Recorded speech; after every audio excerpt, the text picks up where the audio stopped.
We are stepping into a lovely fall-ish weekend across the Brazos Valley, and then we are stepping into pretty much the exact same weather all the way through next week and maybe even into the next one. So when we look at this 8 to 14 day outlook put out by the Climate Prediction Center, there are some things here that probably won't shock you. This ridge of high pressure we've been talking about all week long, we're going to be talking about it next week too. And because of that, across a lot of the southeast, including us here in the Brazos Valley, we're going for below average precip over that time frame. That's not to say we won't get any rain, but it is likely that things are going to be a lot more active to our north and to our west. The jet stream will continue to do some fun things over the course of the rest of this month. At least for now, though, we're not going to be involved in that, and I'll show you exactly why.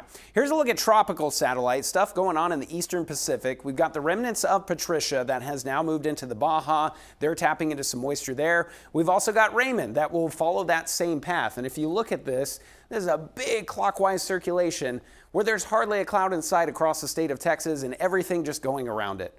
That's high pressure for you. And this is something that we see a lot of times in the summer, but oftentimes even as we go into fall, that just keeps us in an October rut that does not seem to go away.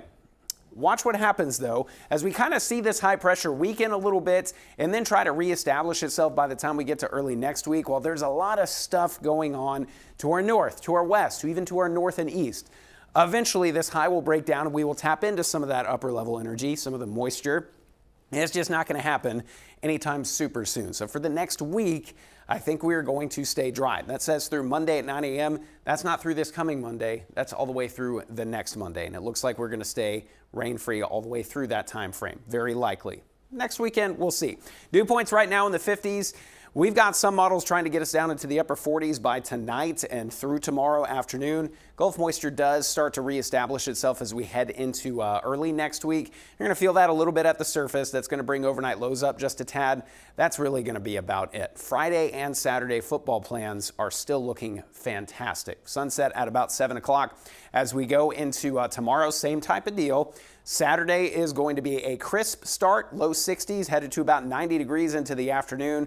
Hot and sunny at tailgate, but cooling by kickoff. It is still going to be a gorgeous evening there at Kyle. And we're wearing maroon instead of black, and it's not going to be quite as humid. So all of those things combine to make it a little bit more comfortable out there. As for the weekend, hard to ask for much better. Could be a little bit cooler, of course. We're going to keep it in the low 90s for high temperatures all the way into and through next week.